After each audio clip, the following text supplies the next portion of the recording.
নমস্কার বন্ধুরা, সকলকে স্বাগত জানাই। আমি রাকা আর আপনারা শুনছেন ইউটিউব চ্যানেল কথা ও কাহিনী বাই রাকা। বন্ধুরা, আমরা পাঠ করছি শ্রদ্ধেয় সাহিত্যিক বুদ্ধদেব গুহর জনপ্রিয় উপন্যাস হলুদ বসন্ত। আজ শোনাব উপন্যাসটির তৃতীয় পর্ব।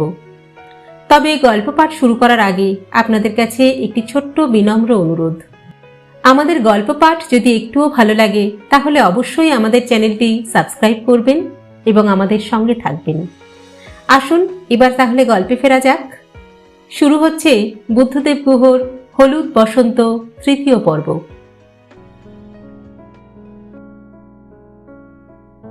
পাড়াটা থমথম করছে, ভয়ে নয়, নিস্তরঙ্গতায়। মিষ্টি মিষ্টি রোদে পাশের বাড়ির বউ চান করে খড়কে ডুরে শাড়ি পরে দোতলার বারান্দায় বেতের চেয়ারে বসে ম্যাগাজিন দেখছে। কর্তা অফিস থেকে ফিরবেন সে অপেক্ষায় নিশ্চয়ই অপেক্ষমান। আজ শনিবার, নিশ্চয়ই দুপুরে বাড়ি ফিরে লাঞ্চ করবেন।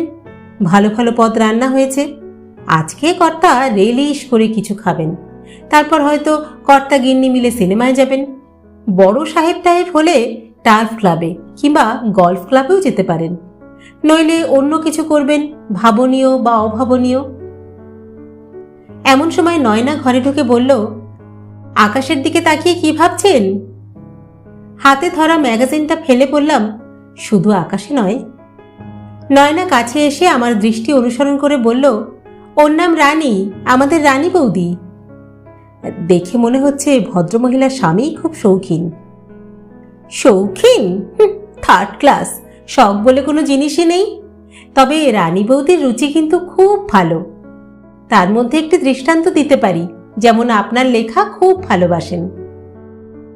কি ব্যাপার, আজকে সকালেই আমার কল্যাণে লেগেছ কেন?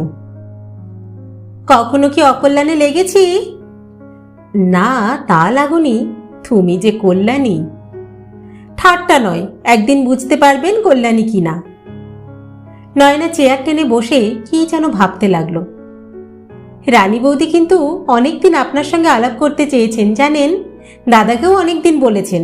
আমার কাছে আপনার কথা প্রায়ই জিজ্ঞাসা করেন, আপনি কখন লেখেন, কে আপনার লেখা ফেয়ার করে দেয়, আপনার মেজাজ কেমন, ইত্যাদি ইত্যাদি। তুমি কি বলো? আমি আবার কি বলবো? আমি কি আপনার প্রাইভেট সেক্রেটারি যে সব কথার খবর রাখবো? তবু আমি বলি যা খুশি বানিয়ে বানিয়ে। বললাম, বানিয়ে বানিয়ে মানে? মানে আমার যা বানাতে ইচ্ছে করে।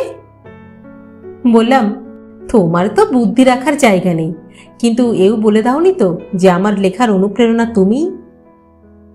ভারী তো লেখেন, তার আবার অনুপ্রেরণা।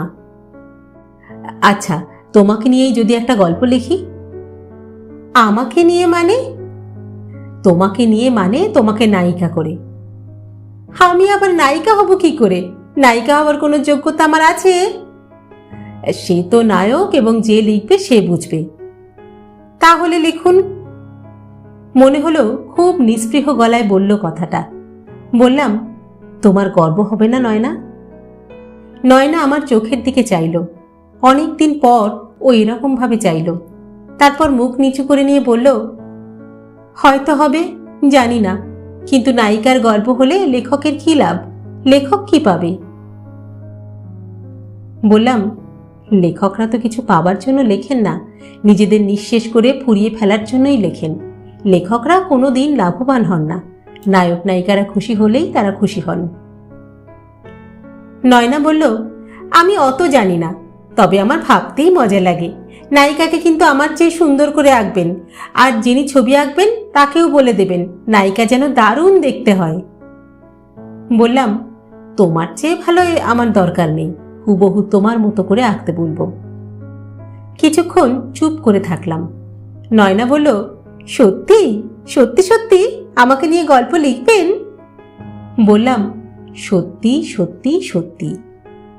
নয়না অনেকক্ষণ মুখ নিচু করে কি যেন ভাবতে লাগলো। কিছুক্ষণ আগে ও চান করেছে, একটি খটাও ভয়েল পড়েছে, চোখের নিচটা লালচে লাগছে।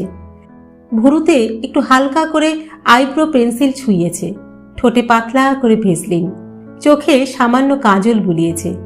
বারান্দার হাওয়ায় ওর এই শিকাকাই ঘষা চুল এলোমেলো হচ্ছে। ভালোবাসা কাকে বলে জানি না, কোনো দিন জানতেও চাইনি, হয়তো কোনো দিন জানতে চাইও না। এই মুখটি, এই সুন্দর শরীরটিকে কাছে পেলে আমি আর কিচ্ছু চাই না, কোনো দিনই চাই না। বেঁচে থাকার জন্য আমি আর কিছুই চাই না। বললাম, নেমন্তন্ন করেছো বলে কি মনে করছো? বাইরের রেস্তোরাঁগুলো সব বন্ধ হয়ে গেছে নাকি? হ্যাঁ, খিদে যে নাড়ি ভুড়ি হজম হয়ে গেল, খেতে দেবে না? নয়না হাসল, ক্ষমা চাওয়া হাসি। বলল, বেচারা, খুব খিদে পেয়েছে না? আসলে মায়ের মেয়ে তো এতক্ষণ নিজে খুব কায়দা দেখিয়ে এলো, এখন মা নিজের ছেলের বন্ধুর জন্য বিশেষ বিশেষ পদ রাখছেন। আর একটু ধৈর্য ধরুন, বুড়ো মানুষ তো, মনে কষ্ট দিতে নেই, সব করে রাখছেন। বললাম, মেয়েকে শিক্ষা তো খুব চমৎকার দিয়েছেন মাসিমা। দেবদ্বিজে ভক্তি করিবে, বৃদ্ধের মনে ব্যথা দিবে না। কিন্তু সে সঙ্গে এও তো শেখাতে পারতেন যে জীব মাত্রেরই প্রাণ আছে এবং প্রাণ থাকিলেই আঘাত লাগিতে পারে, অতএব যুবার প্রাণেও কষ্ট দিবে না। নয়না এক ঝিলিক হেসে উঠল, বলল, আমি কোনো যুবার মনে সজ্ঞানে কষ্ট দিয়েছি বলে তো মনে পড়ে না। তা এখন যদি কেউ কষ্ট পায়, মন গড়া কষ্টে নিজেকে ভোগায়, তাহলে তো তাকে ভগবানও বাঁচাতে পারেন না। বললাম, হার মানুষ তো দূরের কথা, কি বলো? ও চোখ দিয়ে সায় দিল। মাসিমা বারান্দায় এলেন, বললেন, দেখেছো তোমার বন্ধুর কাণ্ড? এক্ষুনি ফোন করলো যে ও আসতে পারবে না, বলল রিজুকে বলে দিতে যেন কিছু মনে না করে। বললাম, ও গেছে কোথায়? ওর এক বন্ধু আছে রমেশ, তুমি চেনো না বোধহয়, আজ বিলেত চলে যাচ্ছে, বম্বে থেকে জাহাজ ধরবে, আজ বম্বে যাচ্ছে, তারই বাড়িতে গেছে। না মাসিমা, আমি চিনি না। সুজয়টা আর ওই রকমই, বন্ধু এলো বাড়িতে আর তিনি গেলেন অন্য বন্ধুর বাড়ি। নয়না বলল, তাতে কি হয়েছে মা, রিজুদা তো কিছু মনে করেনি। মাসিমা বললেন, রিজু মনে করুক আর না করুক, ও আসবে নাই বা কেন? চলুন মাসিমা, ভীষণ খিদে পেয়েছে। হ্যাঁ চলো বাবা। নয়নাদের খাবার ঘরটি আমার ভারী ভালো লাগে, এমনকি বসবার ঘরের চেয়েও ভালো লাগে। সত্যি কথা বলতে কি, যে খাবার ঘরে ঢুকেই কেবল খিদে খিদে না পায়, বেশ শান্তির সঙ্গে নিলিবিলিতে খাওয়া না যায়, সেখানে খাওয়া না খাওয়া সমান। ঘরটি ছোট, দুটি জানালা, জানালা দিয়ে ওদের লনটি চোখে পড়ে। চেরি গাছের পাতায় চারটি চড়াই চিরবির করছে, হা হা হাওয়া বেগুনভিলিয়ার পাতায় হৈ হৈ করছে। ঘরের দেওয়ালে একটি স্টিল লাইফ, তেল রঙা কাজ। এক কোণে ছোট্ট একটি রেফ্রিজারেটর ফিসফিস করে কি যেন বলে চলেছে। একপাশে একটি মানানসই কাবার্ড, তাতে চিনে ক্রকারি। এক দেওয়ালে নয়নার একটি ফ্রক পরা বেনি ঝোলানো ফটো। ছোটবেলায় নয়নার চেহারাটা এরকম ছিল না, কেমন যেন অন্য রকম ছিল। সাপের খোলস ছাড়ার মতো ও যেন পুরনো শরীর ছেড়ে হঠাৎই এই নতুন সুগন্ধি শরীরে প্রবেশ করেছে। টেবিলে সুন্দর করে ফুল সাজিয়েছে নয়না, চমৎকার ম্যাটস পেতেছে। এরকম টেবিলে, এরকম ঘরে বসে নুন ভাত খেতেও ভালো লাগে, তাতেই পেট ভরে যায়। অনেক সময় কি খাচ্ছি সেটাই বড় কথা না, কেমন করে খাচ্ছি সেইটে বড় হয়। নয়নাদের খাবার ঘরে ঢুকলে আমার কেবলই তাই মনে হয়। সুজয়টার রুচি দিন দিন বিড়িওয়ালার মতো হচ্ছে। কলেজে ও অন্য রকম ছিল, অথচ নয়নার রুচি দিনে দিনে আরও সুন্দর হচ্ছে। ঠিক মনে মনে আমি যেমনটি চাই, যেমনটি কল্পনা করি, নয়না যেন আমার সব রকম চাওয়াকে সফল করবে বলেই এ জন্মে জন্মেছিল। মাসিমা চেয়ারটি টেনে দিয়ে বললেন, বসো। তারপর বললেন, নয়না ফ্রাইড রাইস আর মুরগিটা নিজে রেঁধেছে, অন্য রান্না সব ঠাকুরের, আমি কেবল তোমার জন্য নারকেল দিয়ে বুটের ডাল রেঁধেছি। নয়না বলছিল তুমি খুব ভালোবাসো। অবাক হলাম, আমি ভালোবাসি? কই, আমি নিজেই জানি না। বললাম, নিজে জানি না আর নয়না জানল কি করে? নয়নার মুখ লাল হয়ে গেল, বলল, আপনি কি, হ্যাঁ, সেই পিকনিকে কতখানি ভাত খেয়েছিলেন খালি ওই ডাল দিয়ে, মনে নেই? নিজে ভুলে যাবেন নিজের লোভের কথা আর অন্যকে অপদস্থ করবেন না? মনে পড়ল, ঠিক তো, আমি তো ভালোবাসি। আমি যে ভালোবাসি নিজেই কোনোদিন জানিনি, আমার লোভের কথা আমি ভুলে গেছি। এমনি করে আমার সমস্ত দুরন্ত লোভগুলির কথা যদি আমি ভুলে যেতে পারতাম। মাসিমা বললেন, তোমরা দুজনে খাও কেমন, আমি পুজোটা সেরে আসি ততক্ষণে। লজ্জা করো না রিজু, তুমি আর সুজয় তো আমার কাছে আলাদা নও। নয়না উঠে বলল, লজ্জা করার পাত্র কিনা উনি, দাদার দুগুণ খান। মাসিমা বকলেন, বললেন, এই তুমি ভারী অসভ্য তো, বেশ করে খায়, স্বাস্থ্যবান ছেলে খাবে না তো কি? হ্যাঁ, তোদের মতো ফিগার ফিগার বাতিক তো নেই। নয়না বলল, বাতিক থেকেই বা কি লাভ হতো, না খেলেই যেন রক হাটসান হয়ে যেত। নয়না আজ খুব উচ্ছ্বসিত হয়ে রয়েছে সকাল থেকেই, কেন জানি না। এত কথা বলতে ওকে খুব কম শুনেছি। মাসিমা চলে গেলেন। আমি বললাম, চেহারাটা নিয়ে ঠাট্টা করো কেন? হ্যাঁ, তুমি কি মনে করো তুমি খুব সুন্দরী? নিজে তো কারিয়া পীড়িতের মতো দেখতে। তা তো আমি জানি, তবু তো। কথা বললাম না। ফ্রাইড রাইসটা জব্বর রেঁধেছে নয়না, একেবারে পিকিং কি ওয়ালড্রফ বলে চালিয়ে দেওয়া যায়। বললাম, রেস্তোরাঁ থেকে খাবার কিনে এনে নিজের বানানো বলে চালানো কি মহৎ কাজ? আমি সবই জানি। জানেন তো সবই, তবে জেনে শুনে অন্য লোকের লেখা বেমালুম টুকে নিজের বলে চালিয়ে কয়েকটি সরল বুদ্ধি মেয়ের কাছে নাম কেনার আকাঙ্ক্ষাই বুঝি খুব মহৎ। বললাম, তোমার সঙ্গে কথা বলবো না, এই লেখা টেখা নিয়ে কোনো কথা বলো না তো। যা বোঝো না তা নিয়ে কথা বলো কেন? বেশ, বলবো না, কিন্তু আপনি কি রান্না বোঝেন? বলুন তো, ফ্রাইড রাইস কিসে রাঁধে? ঘি, সর্ষের তেল না ডালডা? বললাম, খুব বোকা ভেবেছ? জানি না বুঝি স্যালাড অয়েলে। হুমা, তাহলে জানেন? Sorry sorry, I withdraw. সত্যি আপনি কত জানেন। বলেই হাসতে লাগলো। হেসো না বলছি। ও বলল, বেশ, হাসবো না। খান খান, প্লিজ ঝগড়া করবেন না, ভারী ঝগড়া করেন আপনি। দুজনে অনেকক্ষণ বসে আস্তে আস্তে খেলাম। খাওয়ার সময় যে কোনো মেয়েকে দেখে বলা যায় না সে সৎ বংশজাত কিনা। কেউ কেউ রাক্ষসীর মতো গেলে, কেউ কেউ বাঘিনীর মতো ভাতের থালায় থাবড়া মারে, আর কেউ বা পদ্মিনীর মতো স্বপ্ন ভরা আঙুলে আলতো করে মুখে খাবার তুলে দেয়। তাকে দেখলে তখন সে যে আহারের মতো অমন একটি প্রাচীন, আদি ও পশুহীন রানং প্রক্রিয়া করছে তা দেখে বোঝার উপায় থাকে না। যেমন করে আলপনা দেয় তেমনি করেই নয়না খায়। ও আমার কাছে আর্টের সংজ্ঞা। ওকে কখনো কোনো অবস্থায়, হঠাৎ ঘুম ভেঙে অথবা ভীষণ ক্লান্ত অবস্থাতেও কুৎসিত দেখায় না। ওর সৌন্দর্য আমার ভালোবাসার মতো ওকে সব সময় জড়িয়ে থাকে। খাওয়া শেষ হলো। নয়না বলল, মশলা টশলা কিছু খাবেন? না, পাইপ খাবো। চলুন তবে আমার ঘরে চলুন, দুপুরে মার কাছে মহিলা সম্মিলনীর বন্ধুরা আসবেন, ও ঘরে গেলে আপনার বিপদ আছে। কেন, বিপদ কিসের? বাবা, কি বলেন? এমন একজন এলিজিবল ব্যাচেলার, মায়ের প্রত্যেক বন্ধুর গোটা তিনেক করে উজ্জ্বল কন্যারত্ন আছে, কাজেই বিপদ কিন্তু অনিবার্য। আর তোমার মায়ের বুঝি কোনো কন্যা নেই? আমার মায়ের মেয়ের ভার মাকে নিতে হবে না, সে নিজেই নিজের ভার বইতে পারে। পারে বুঝি? পারে না। নয়নার ঘরটি দক্ষিণ খোলা।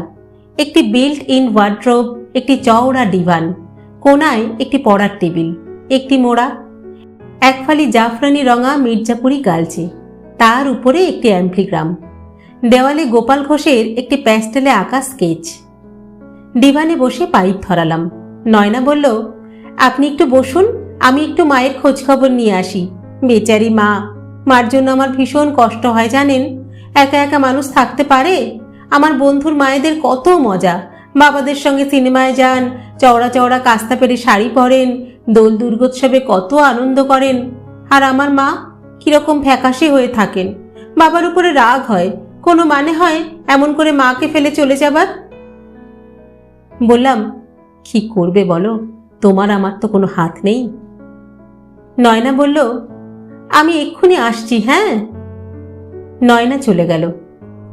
আমি বসে বসে অবাক হয়ে ভাবতে লাগলাম, ওইটুকু মেয়ের সকলের প্রতি কি সমবেদনা।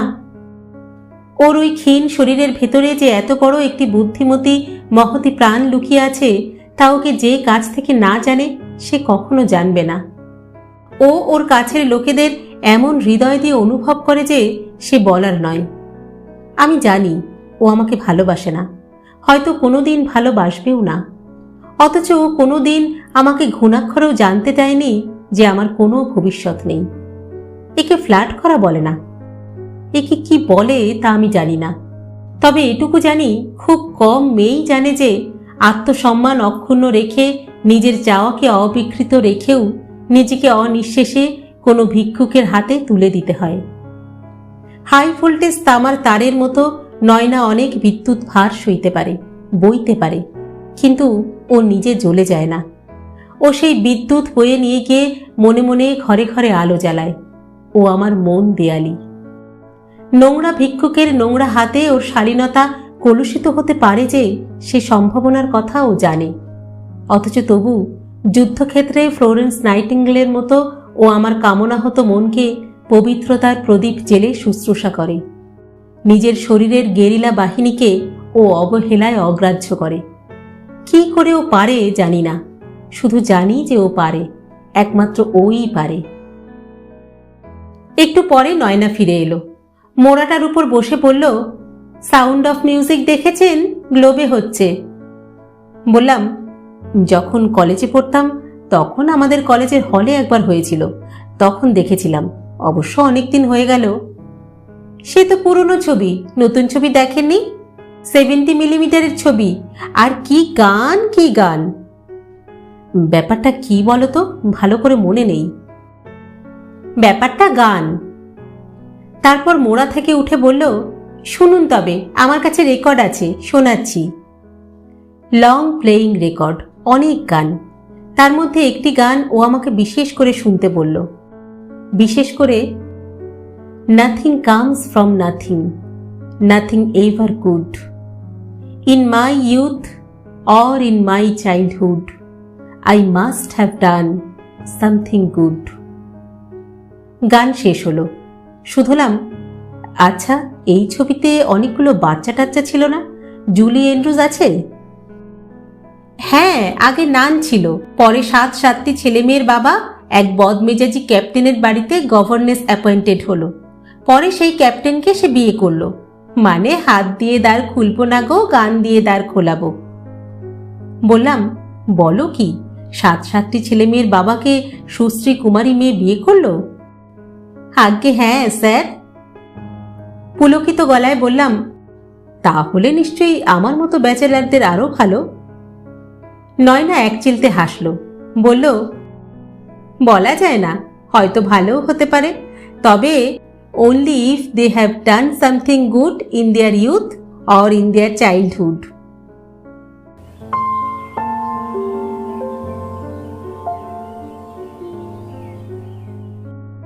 পুজো পুজো পুজো, এসে গেল পুজো। জানি লাউড স্পিকারের শব্দে প্রাণ ওষ্ঠাগত হবে, লোকের ভিড়ে মাথা ধরবে, তবু কেন জানি পুজো এলে ভালো লাগে।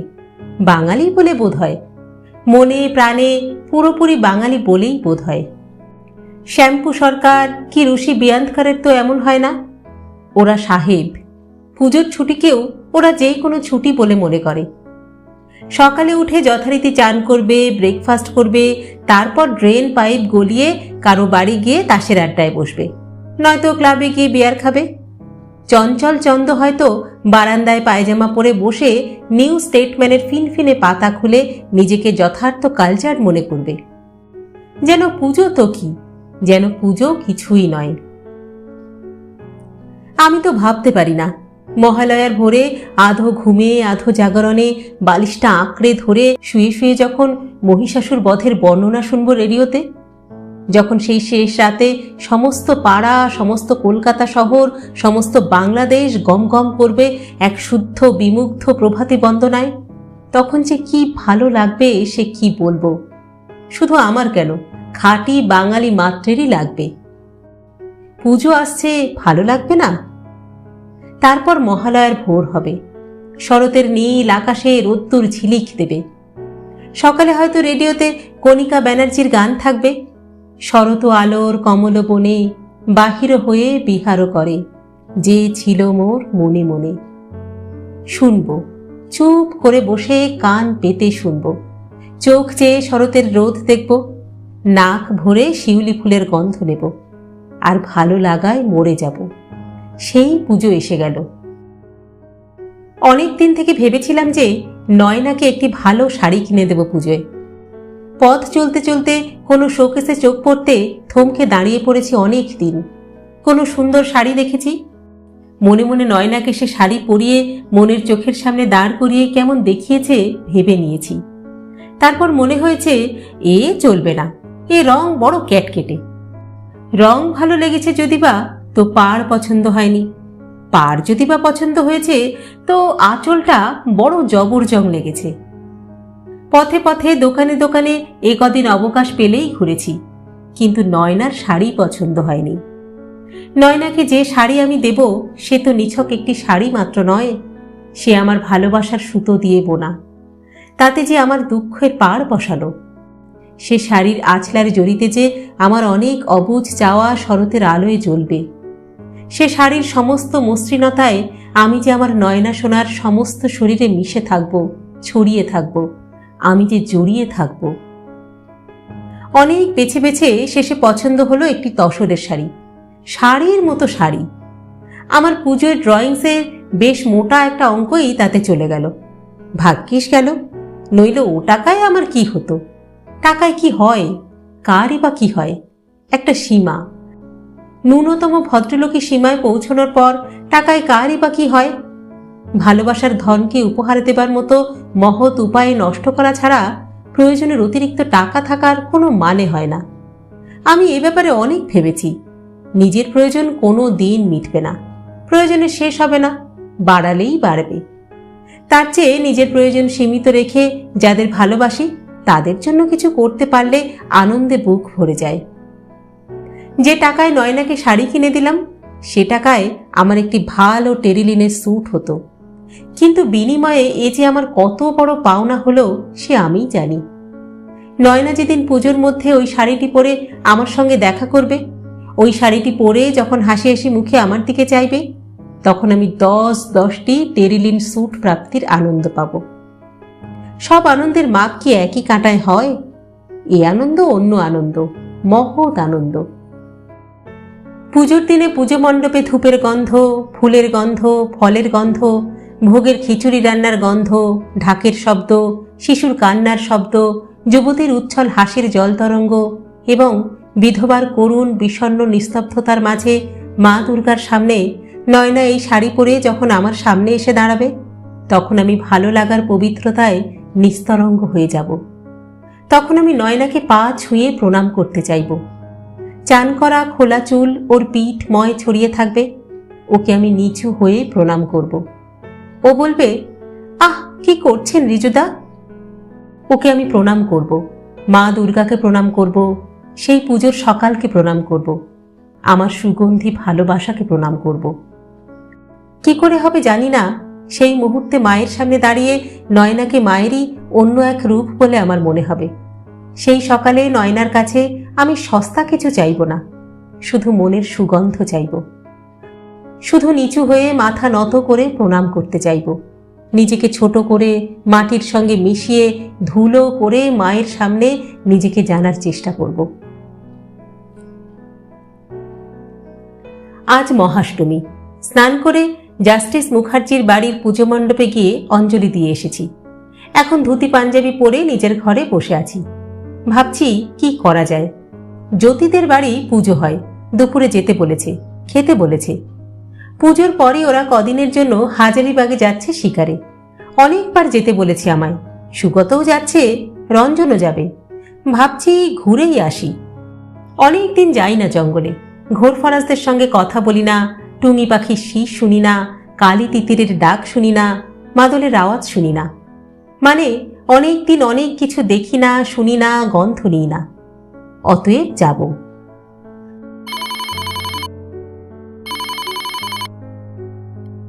সুগতকে একটি ফোন করলাম, বললাম, জ্যোতির বাড়ি এসো, কথা আছে, আমিও হাজারিবাগ যাচ্ছি। ও বলল, খুব ভালো কথা, 11টা নাগাদ চলে এসো, আমিও পৌঁছচ্ছি। ফোন রেখে দিলাম। এমন সময় দরজার পর্দার আড়ালে দাঁড়িয়ে কে যেন আমার ঘরের খোলা দরজায় দুবার টোকা দিল। চেয়ে দেখি পর্দার নিচে ফলসা রঙা শাড়ির তলায় দুটি পা, খালি পা। এ পায়ের পাতা আমি চিনি, এ পায়ের পাতা অনেক রাতে আমি স্বপ্ন দেখেছি। নয়না বলল, আসতে পারি? উঠে বসলাম। বললাম, এসো এসো, আমার কি সৌভাগ্য। ও ঘরে ঢুকলো, একটু হাসলো, তারপর আমার লেখার টেবিলের সামনের চেয়ারে বসলো। বলল, মিনুদির সঙ্গে দেখা করে এলাম, উনি এক্ষুনি বেরোচ্ছেন, কাকিমাও দক্ষিণেশ্বরে গেছেন। ভাগ্যিস গেছেন, নইলে কি আর রাধারানীর পা আমার ঘরে পড়তো? পড়তো না? না। কি করে জানলেন? জানি। ও উত্তরে কিছু বলল না, আমার দিকে চেয়ে চুপ করে থাকলো। বললাম, নড়ো না, চুপ করে বসো, তোমাকে আশ মিটিয়ে দেখি। পর্দাগুলো সরিয়ে দি, দাঁড়াও, ঘরটা আলোয় ভরে যাক, তোমার আলোয়। ও কথা না বলে আমার পর্দা সরানো দেখতে লাগলো। পর্দা সরাতে আমাকে ওর কাছে যেতে হলো। ওর গা দিয়ে নতুন তাঁতের শাড়ির গন্ধ বেরোচ্ছে, নতুন ব্লাউজ পরেছে, চুলের তেলের গন্ধ এবং নতুন শাড়ি জামার গন্ধ মিলে ওকে কেমন নতুন নতুন লাগছে।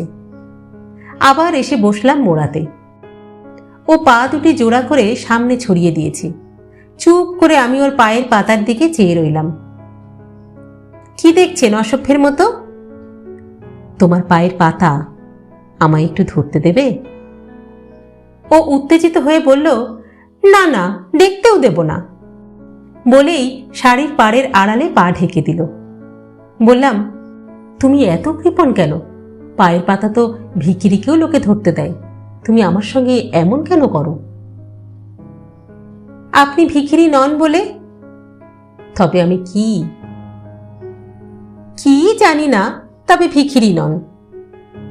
নয়নার চোখে এমন একটি ভাব দেখলাম যেন ও আমার এই পাগলামি দেখে কষ্ট পাচ্ছে, যেন ও আমাকে কিছুই যে দিতে পারল না এই পুজোর দিনে, যেদিনে ভিখিরিরাও ভিক্ষা পায়, সেদিনে আমার এই সামান্য চাওয়াটাও ও পূরণ করল না, আমাকে এমন করে ফেরালো বলে মনে হলো ও যেন দুঃখ পাচ্ছে।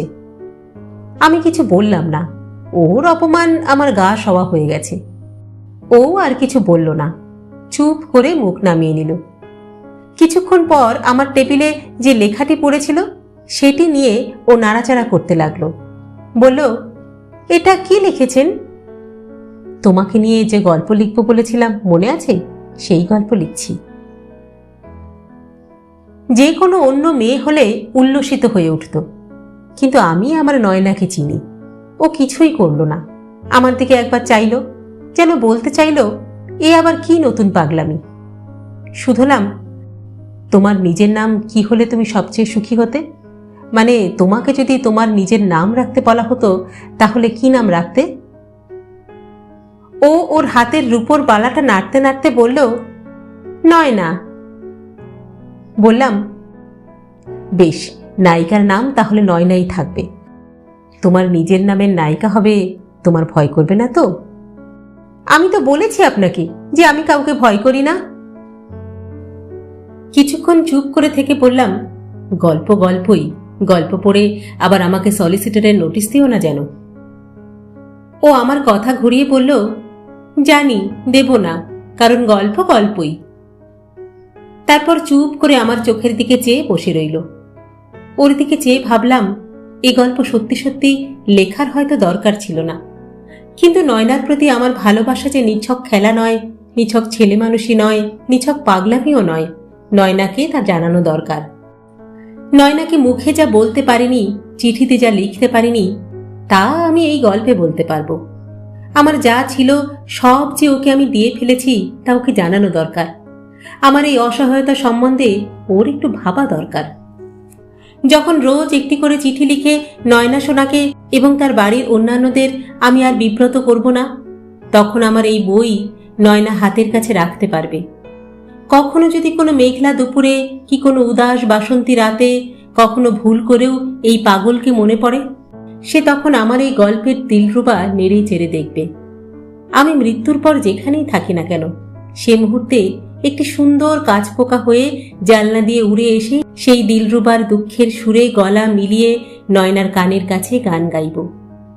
নয়না যদি আমাকে কোনোদিন একটুও ভালোবেসে থাকে, তাহলে সেই মুহূর্তে সেই কাঁচপোকার করুণ কান্না সে ঠিক চিনতে পারবে। হয়তো আমার জন্য তার চোখ বেয়ে এক ফোঁটা জল গড়িয়ে এই বইয়ের উপরেই পড়বে।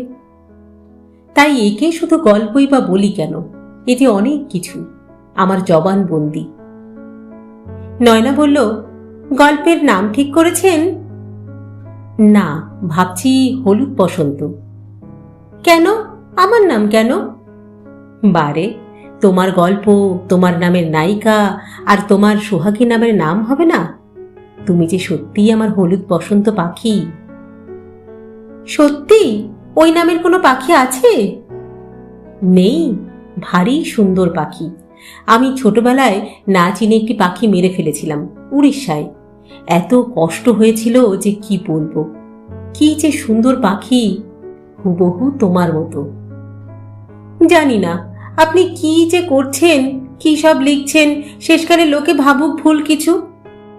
আমার বুকের মধ্যেটা ব্যথায় মুচড়ে উঠল। বললাম, লোকে কি ভাববে? নয়না রিজু বোসকে ভালোবাসত? তোমার কোনো ভয় নেই সোনা, লোকে তা ভাববে না। যা সত্যি নয়, যা আগাগোড়া মিথ্যে, তা তারা কেন ভাববে? তারপর একটু থেমে বললাম, আমি তোমাকে কাঙালের মতো চেয়ে নিজেকে নিঃশেষ করেছি মাত্র। তুমি তো আমাকে কিছু মাত্র দাওনি, ভালোবাসনি, অন্যায় করনি। তাই তোমাকে ভুল বোঝার কিছুই নেই এতে। তুমি বাস্তবে যেমন শীতল, নিষ্ঠুর এবং মহৎ, তোমাকে আমি তেমন করেই আঁকব।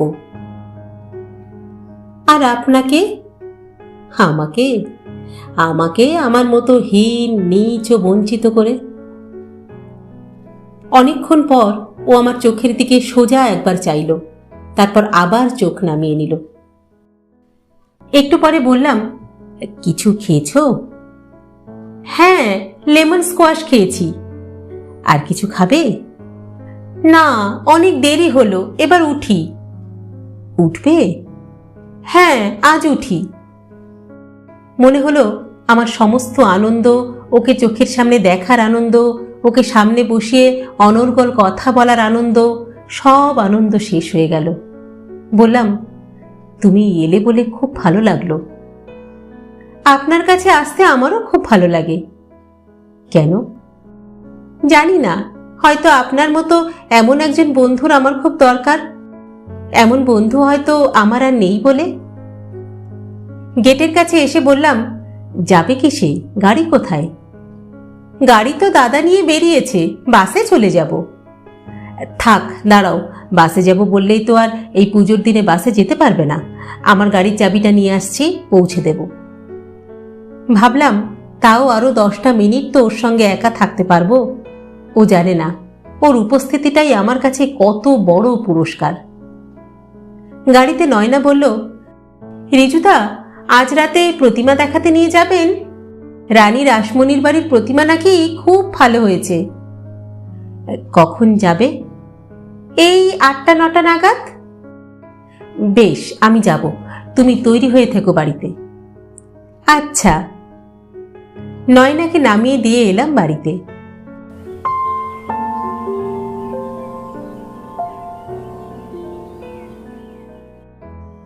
জ্যোতিদের বাড়ি শ্যামবাজারের কাছাকাছি। সেন্ট্রাল অ্যাভিনিউতে গাড়ি রেখে নামলাম। পথে কত লোক, কত বেলুন, কত মেলা, কত হাসি খুশি শিশু, কত দুঃখ ভোলা দুঃখী। পুজোর ওই কটা দিনে ভারী ভালো লাগে, সব কিছু ভালো লাগে। জ্যোতিদের বাড়ির সামনে বেশ বড় প্যান্ডেল হয়েছে। পুজো হচ্ছে ভিতরের চত্বরে। অ্যাম্প্লিফায়ারে পুরুত মশাই মন্ত্রোচ্চারণ করছেন, ইয়া দেবী সর্বভূতেষু শক্তি রূপেণ সংস্থিতা, নমস্তস্যৈ নমস্তস্যৈ নমস্তস্যৈ নমো নমঃ। জ্যোতিদের গেটের বাইরে দিল্লি দেখো, বোম্বাই দেখো, কলকা গাড়ি, কলকাতা দেখো হচ্ছে। চোংওয়ালা কলের গান বাজছে। ছোট ছোট ছেলেমেয়েরা গোল গোল চোঙে চোখ লাগিয়ে অদৃষ্টপূর্ব দৃশ্যাবলী চোখ দিয়ে গিলছে। গান শুনে থমকে দাঁড়াতে হলো। হেমন্ত মুখার্জির রবীন্দ্রসঙ্গীতের রেকর্ড বাজছে। পথ দিয়ে কে যায় গো চলে, ডাক দিয়ে কে যায়, আমার ঘরে থাকাই দায়। কিন্তু রেকর্ডটি এমন স্পিডে বাজছে যে মনে হচ্ছে যেন ব্ল্যাক ডায়মন্ড এক্সপ্রেস চলেছে। কোঁত কোঁত করে আওয়াজ বেরোচ্ছে। সে এক বিভৎস আওয়াজ। একা একাই হাসতে লাগলাম। কলকাতার পথে ঘাটে এমন কত মজাই না আছে, বিনি পয়সার মজা। জ্যোতি এসো এসো করে আপ্যায়ন করে ভিতরে নিয়ে গেল। একটি ঘরে রঞ্জন, সুগত ওরা সবাই গল্প করছিল। সেই ঘরে নিয়ে গেল।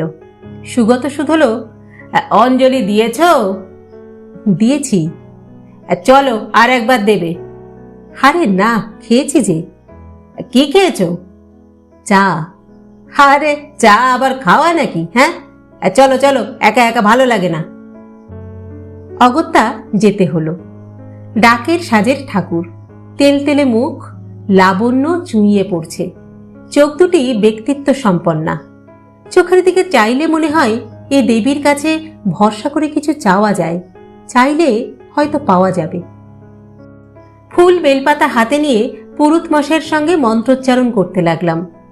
কেন হয় জানি না, এই মন্ত্রের মধ্যে কি যেন জাদু আছে।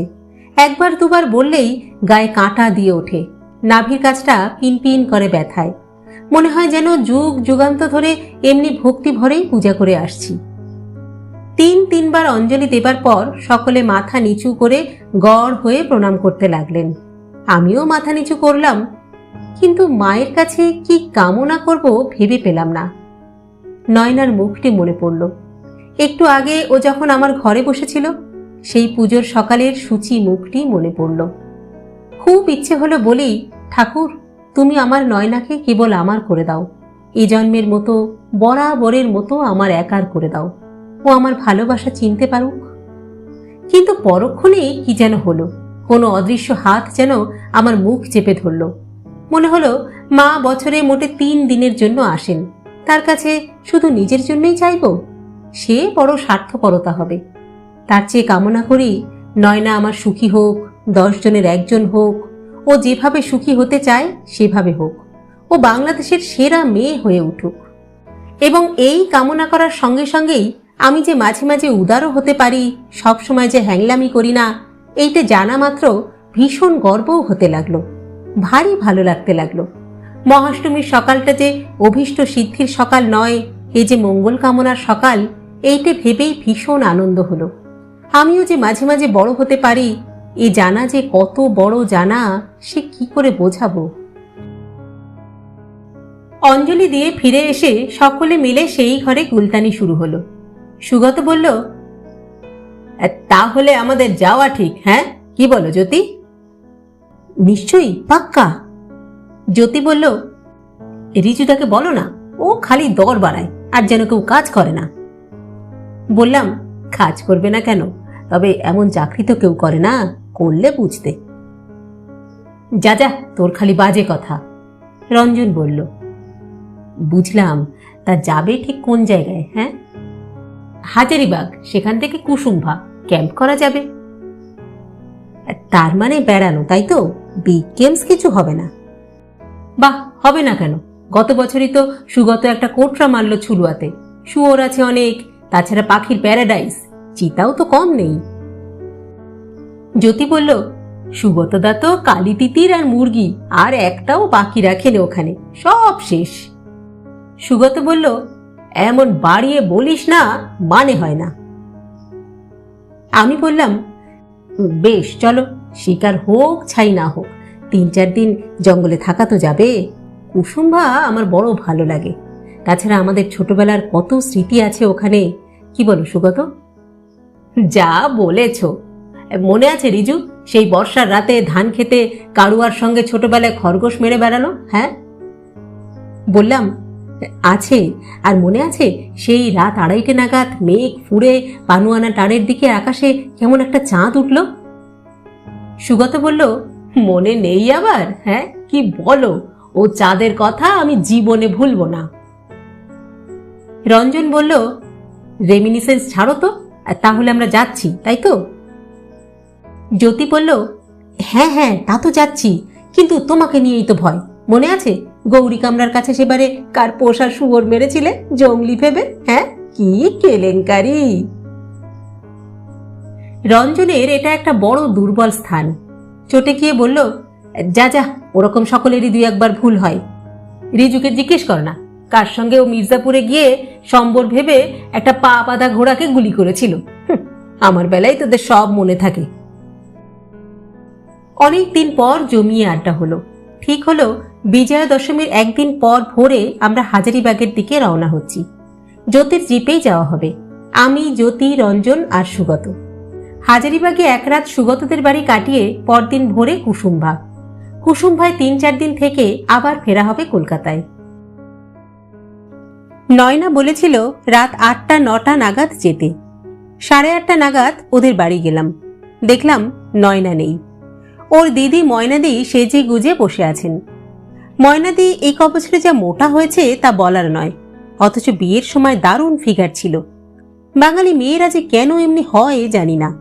চা বাগানেও দেখেছি সাহেব ম্যানেজারদের স্ত্রীরা সারা দিন বাগানে কাজ করছে, রান্না করছে, ঘরের কাজ করছে, আর বাঙালি ম্যানেজারের স্ত্রীরা দিনরাত ঢাউস বজরার মতো খাটে বাঁধা অবস্থায় বেঁকে শুয়ে হয় ঘুমোচ্ছে নয় নভেল পড়ছে।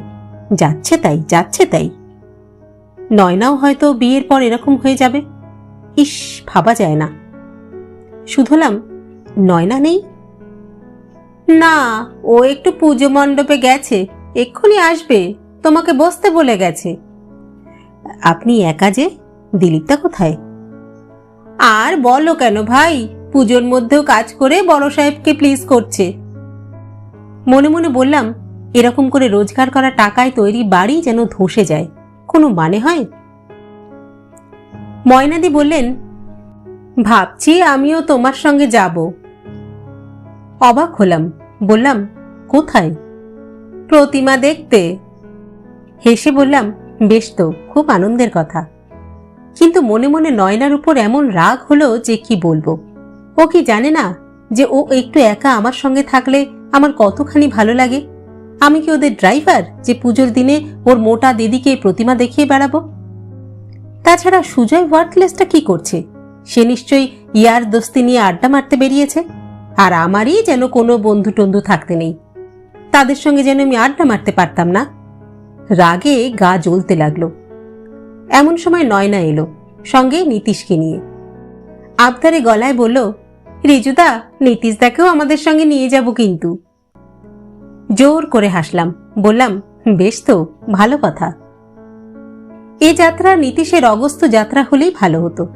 কি কুক্ষণে যে আমি আজ এসেছিলাম। যদিও বা ময়নাদিকে সহ্য করা যেত, তার উপর নীতিশ, সোনায় সোহাগা। Of all persons Nitish, Nitish Sen. সত্যি নয়না কি ভাবে আমাকে? আমি ওকে ভালোবাসি বলে কি মনে করে ও? আমাকে দিয়ে যা ইচ্ছে তাই করাবে? ও বললেই বা আমি তা করব কেন? মহাষ্টমীর সন্ধেটাই আমার মাঠে মারা গেল।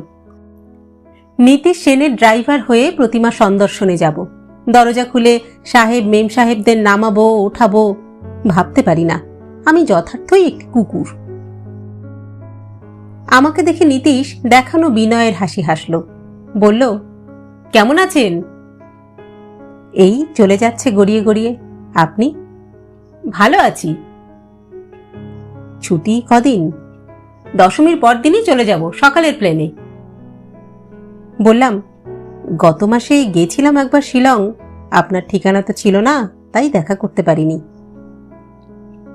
ওহো, আগে জানলে খুব ভালো হতো, আমাদের কোম্পানির গেস্ট হাউসেই থাকতে পারতেন। বুঝলাম চাল দেখাচ্ছে। কেন, আমার কি থাকবার জায়গা নেই? বললাম, আমি পাইনউডে ছিলাম। ও বলল, ও তাহলে তো কথাই নেই। নয়না ভিতর থেকে ফিরে এসে বলল, চলুন যাওয়া যাক। আমরা সবাই গাড়িতে গিয়ে বসলাম। বলবার কিছু নেই, আমি গাড়ি চালাচ্ছি, নীতিশ সেন আমার পাশে। সেই জীবনানন্দ দাস নাটোরের বনলতা সেনকে ভালোবেসেছিলেন, আর আমি শিলংয়ের নীতিশ সেনকে ভালোবেসেছি। মধ্যে বেবাক সমুদ্র। একটি ট্রাফিক পুলিশ আচমকা হাত তুলল। কোনো ক্রমে ব্রেক কষলাম। ভিতরে ভিতরে ভীষণ টেনশনে ছিলাম। আমি আজ মেজাজ দেখালাম। সে কি একটা বলল, আমি ওকে অগ্রাহ্য করে গাড়ি চালিয়ে দিলাম। ব্যাটা নম্বর নিল। আজকালকার লিটল লার্নিং ডেঞ্জারাস কনস্টেবলদের কিছু বলেও পার পাবার উপায় নেই, তত্ত্ব কথা শুনিয়ে দেবে। আগেই ভালো ছিল, একগাল হেসে বলতাম, গলতি হো গায়া পাড়েজি। পাড়েজি গোঁফ ঝুলিয়ে গাল ফুলিয়ে বলতো, ঠিক কে হ্যায়, গলতি সভি কো হোতা, ফির গলতি মত কিজিয়ে। নীতিশ মন্তব্য করল, কলকাতায় গাড়ি চালানো আজকাল সত্যি ডিসগাস্টিং, ভীষণ স্ট্রেন হয়। পিছন থেকে নয়না বলল, এমন কিছুই না, ঋজুদা একটুতেই রেগে যান, বড় অধৈর্য উনি, এর জন্য আরো বেশি স্ট্রেন হয়। তাছাড়া বললে কি হবে ঋজুদা, আপনি কিন্তু বেশ জোরে গাড়ি চালান। ময়নাদি বললেন, তোর দিলীপদা কিন্তু খুব সাবধানী, বলেন শহরে 20 মাইলের বেশি জোরে গাড়ি চালানো উচিতই নয়, উনি কিন্তু খুব আস্তে আস্তে গুড়গুড় করে গাড়ি চালান জানিস।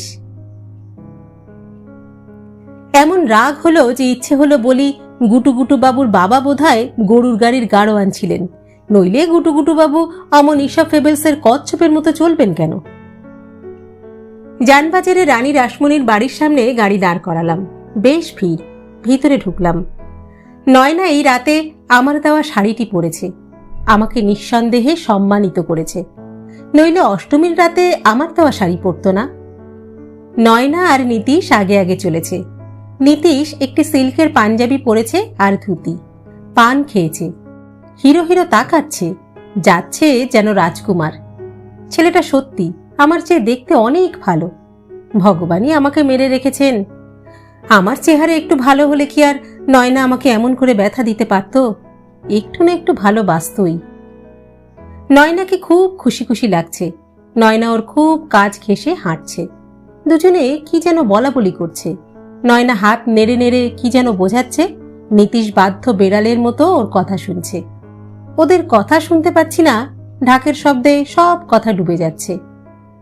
ময়নাদি আমার পাশে পাশে আসছিলেন, হঠাৎ বললেন, এই রেজু, অত তাড়াতাড়ি যেও না, আমি হারিয়ে যাব। দাঁড়ালাম। বেশ বললেন ময়নাদি, উনি যেন ছুঁচ, হারিয়ে গেলে আর খুঁজে পাওয়া যাবে না। নয়না আর নীতিশ অনেকখানি এগিয়ে গেছে, আমি যে আছি আমার অস্তিত্ব পর্যন্ত ভুলে গেছে নয়না মনে হচ্ছে, খুশিতে আনন্দে বিহ্বল হয়ে আছে, দুধলি হাঁসের মতো সুখের জলে বিলি কাটছে। বেশ লাগছে কিন্তু ওদের পাশাপাশি দাঁড়ানো দুজনকে। নয়নার সরু কোমর, চূড়ো করে বাঁধা চুল, চমৎকার মরালে গ্রীবা, নীতিশের সুন্দর দীর্ঘ চেহারা, ধপধপে রং, সব মিলিয়ে চমৎকার মানিয়েছে। পর মুহূর্তেই সংবিত ফিরে এলো, চমকে উঠলাম। আমি কি নয়নার দাদু, যে নাতনি নাতজামাইকে জোরে দাঁড়িয়ে থাকতে দেখে আহ্লাদে আহা আহা করছি? এতদিনেও নিজের শত্রু চিনলাম না, শত্রুকে বাহবা দিচ্ছি। আমার কপালে দুঃখ নেই তো কার কপালে আছে? এতক্ষণ ব্যাপারটা সিরিয়াসলি ভাবিনি। হঠাৎ ঢাকের শব্দ, কাঁসরের শব্দ, আরতির নৃত্য থেমে যাওয়াতে একটি নিবিড় ক্ষণিক নিস্তব্ধতা, যা একমাত্র অনেক লোকের ভিড়েই অনুভব করা সম্ভব, তা সারা চত্বরে, ঠাকুর ঘরে, প্রত্যেকের মনে মনে ছড়িয়ে পড়ল। তারপরে একটি শিশু কেঁদে উঠল, একজন বৃদ্ধ থামে মাথা ঠেকিয়ে মা মা করে উঠলেন।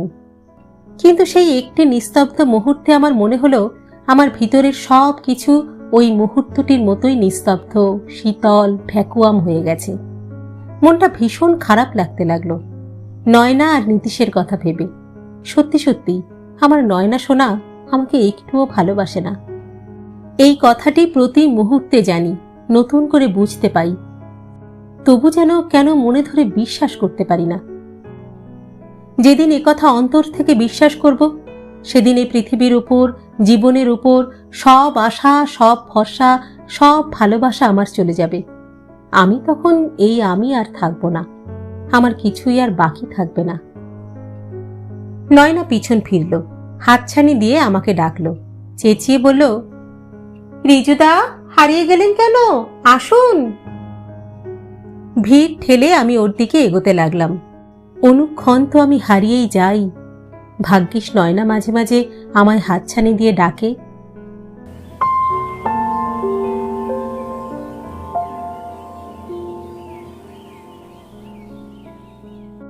রঞ্জন বলল, এই জ্যোতি, কি হচ্ছে কি? আসতে চালা না, জিপ উল্টে মারবি নাকি? মারবার মতো ড্রাইভার আমি নই।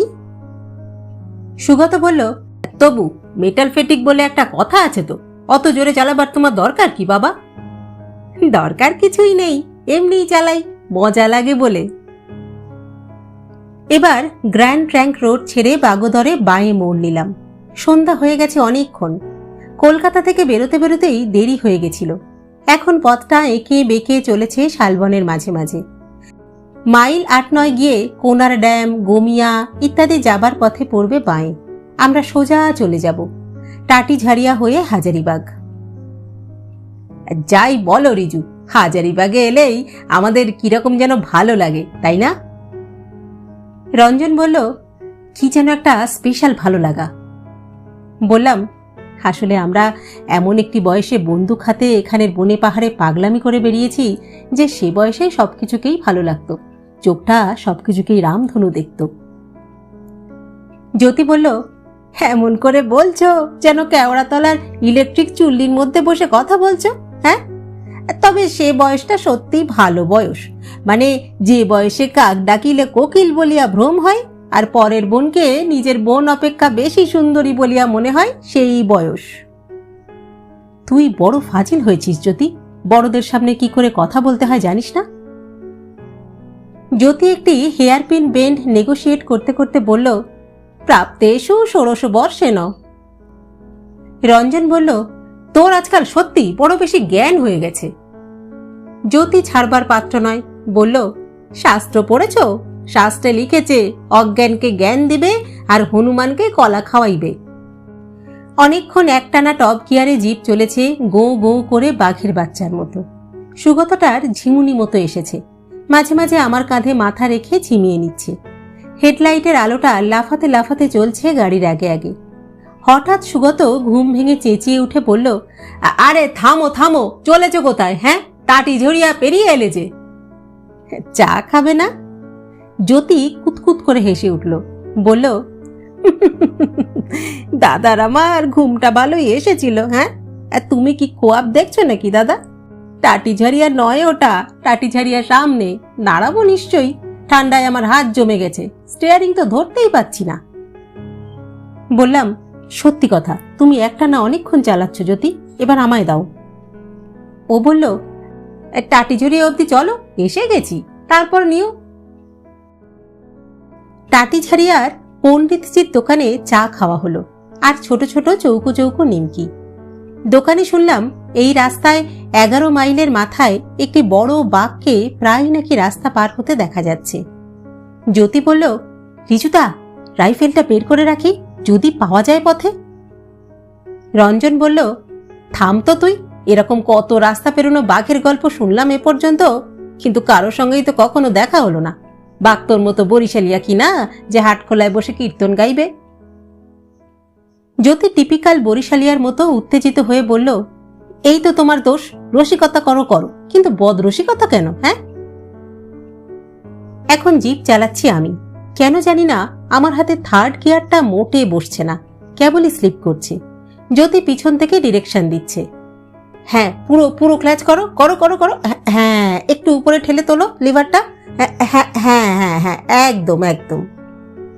এমন সময় ওপাশ থেকে একটি ট্রাক আসলো, স্পিড কমালাম, সেকেন্ড গিয়ারে দিলাম, আবার থার্ড গিয়ারে দিতে গেলাম, এবং আবার সেই গন্ডগোল। এবং সঙ্গে সঙ্গে রঞ্জন ফিসফিস করে বলল, হেই দেখো দেখো, চোখ চোখ, বাঘের চোখ। এদিকে গিয়ার ফাঁসার উপক্রম, কোনো রকমে ম্যানেজ করলাম, অ্যাক্সিলেটার একদম ছেড়ে দিলাম। এমন সময় আমিও দেখলাম জিপের হেডলাইটে পথের ডান দিকে শালবনের আড়ালে একজোড়া লাল বড় বড় চোখ জুলজুল করছে। দেখতে দেখতে জিপ গড়াতে গড়াতে প্রায় তার কাছাকাছি পৌঁছে গেল। আরে, এ যে সত্যি সত্যি বাঘ, রীতিমতো বড় রয়্যাল বেঙ্গল টাইগার। বেশ কায়দার সঙ্গে কলার তুলে আস্তে আস্তে রাস্তা পেরোলো, ডান দিক থেকে বাঁয়ে। বন্দুক রাইফেল সব পিছনে বাক্স বন্ধ, তার উপর জ্যোতি আসন পিড়ি হয়ে বসে আছে। বাঘটা রাস্তা পেরিয়েই একটি বড় লাফ দিয়ে জঙ্গলে ঢুকে পড়ল। বাঘটা অদৃশ্য হবার সঙ্গে সঙ্গে জ্যোতি অদ্ভুতভাবে খিকখিকিয়ে হাসতে লাগলো। সে এক বিচিত্র হাসি। তারপর রঞ্জনের কাঁধে টোকা দিয়ে বলল, কি হে সব জানতা? হ্যাঁ, বাঘ হাটখোলায় বসে কীর্তন গায় কিনা দেখলে?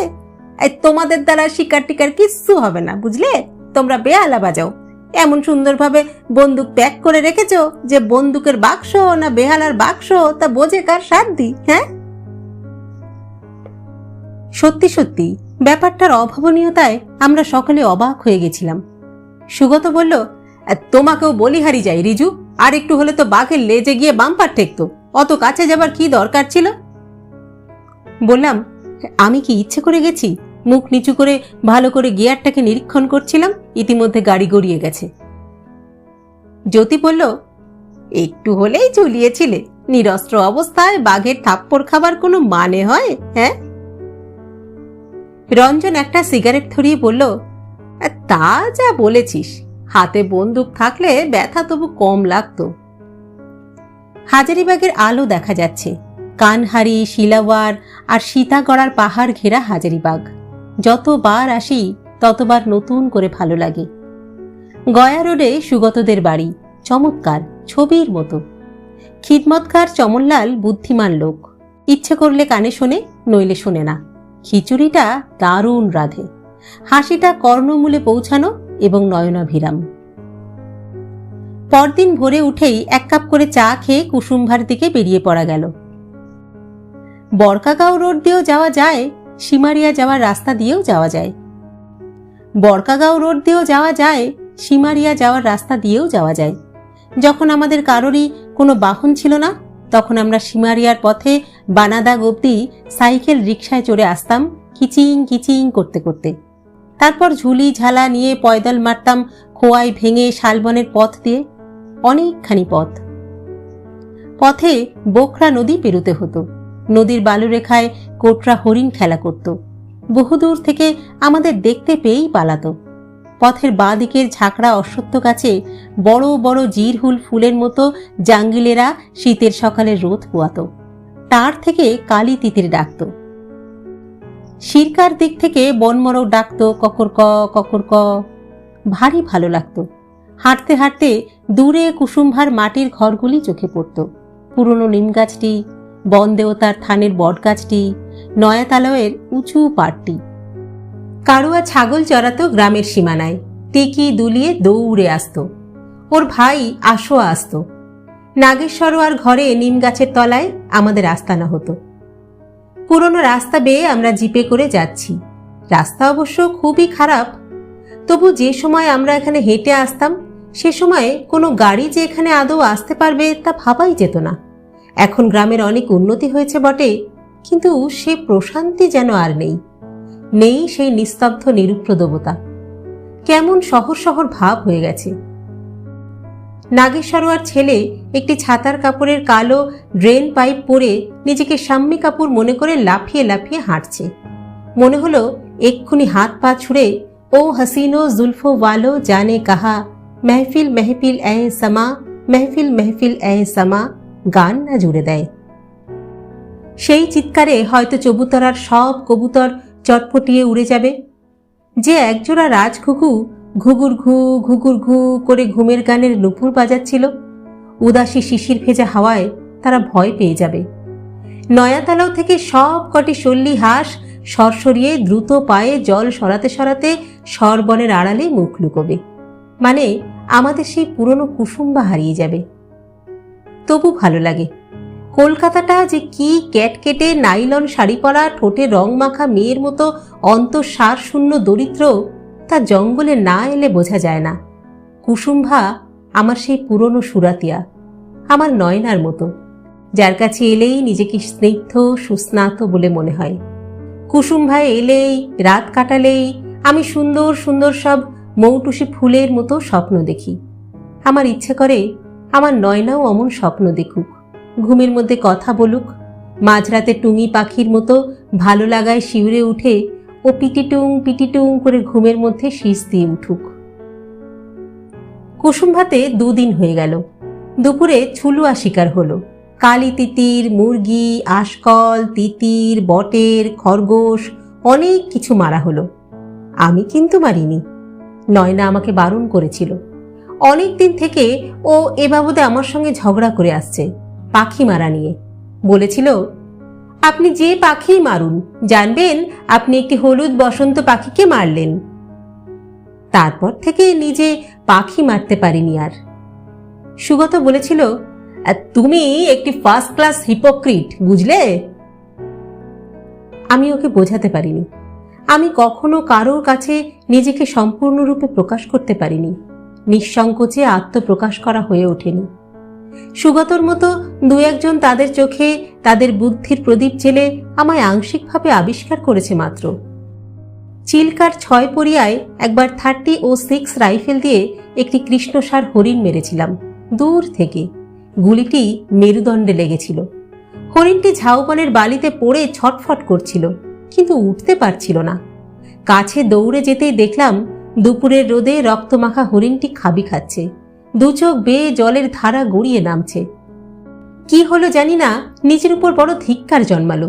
জলের বোতল খুলে তার মুখে গপ গপ করে জল ঢালতে লাগলাম। ঘৃণায় কি অপরাগতায় তা জানি না, সে আমার হাতের জল খেল না। এমন সময় স্থানীয় উড়িয়া শিকারী মারকণ্ড এলো।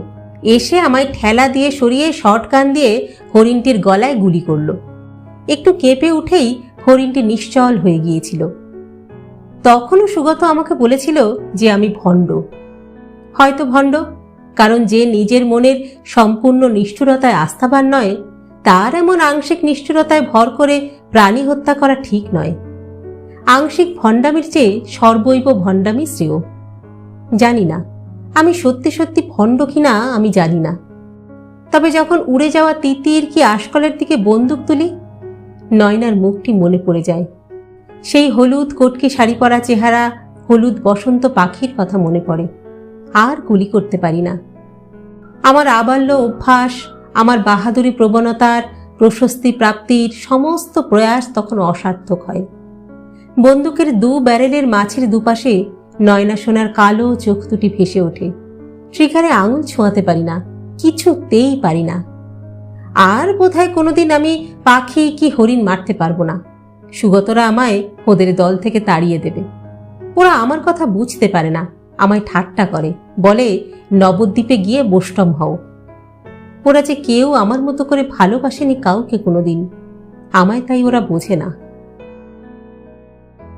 সন্ধে হয়ে গেছে। আগামীকাল কোজাগরী পূর্ণিমা। ফুটফুটে জ্যোৎস্না উঠেছে। একা একা পানুয়ানা টানের দিকের জঙ্গলি পথ বেয়ে হেঁটে আসছি। বেশ ঠান্ডা। দূরে গোন্দা বাঁধের উঁচু পাড় একটি পাহাড়ের মতো দেখা যাচ্ছে। একদল নাকটা হাঁস মাথার উপর দিয়ে চিউ চিউ করতে করতে আকাশ সাঁতরে কোনাকুনি উড়ে গেল। তাড়াতাড়ি যাচ্ছে ওরা গোন্দা বাঁধের জলে। ঝুরুকঝাড়ির ঝিল থেকে উড়ে আসছে একটি টিটি পাখি। টিটির টি টিটির টি করতে করতে পথের ডান দিকের জঙ্গল থেকে ডেকে ডেকে উঠছে। চিতা টিতা দেখে থাকবে হয়তো। আজ টস করা হয়েছে, মাচায় বসবে জ্যোতি আর সুগত। সকালে জঙ্গলে হরিণের একটি ন্যাচারাল কিল খুঁজে পেয়েছি আমরা।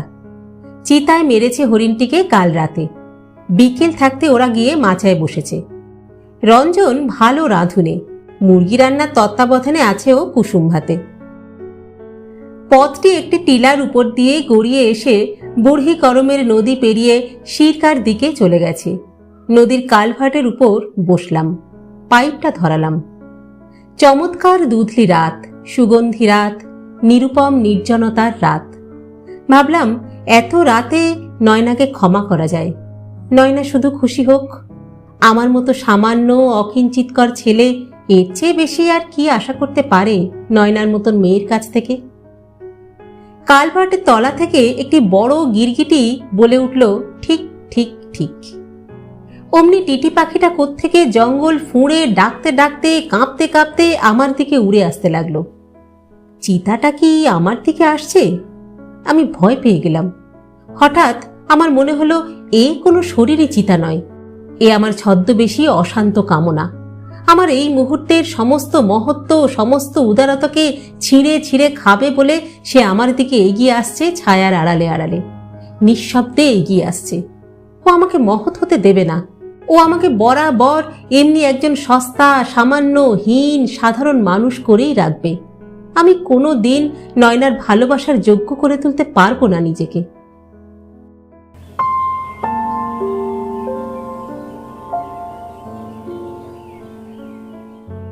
শেষ হলো হলুদ বসন্ত তৃতীয় পর্ব। লিখেছেন শ্রদ্ধেয় সাহিত্যিক বুদ্ধদেব গুহ। গল্প পাঠ করলাম আমি রাকা। আপনারা শুনছেন ইউটিউব চ্যানেল কথা ও কাহিনী বাই রাকা। আজকের পর্বটি কেমন লাগলো আপনাদের কমেন্ট বক্সে অবশ্যই জানাবেন। কিন্তু গল্প পাঠ যদি ভালো লাগে তাহলে আমাদের চ্যানেলটি লাইক, শেয়ার ও সাবস্ক্রাইব করতেও ভুলবেন না। কিন্তু নিজে তো গল্প শুনছেনই, বন্ধুদেরকেও শোনান। গল্প পাঠ যদি ভালো লাগে তাহলে আমাদের চ্যানেলের লিংক আপনি শেয়ার করুন বন্ধুদের সঙ্গে, কাছের মানুষদের সঙ্গে। আজ তাহলে এই পর্যন্তই। পরবর্তী পর্ব নিয়ে ফিরে আসব খুব শীঘ্র। ততদিন সকলে সুস্থ থাকবেন, ভালো থাকবেন এবং অবশ্যই আমাদের সঙ্গে থাকবেন। নমস্কার।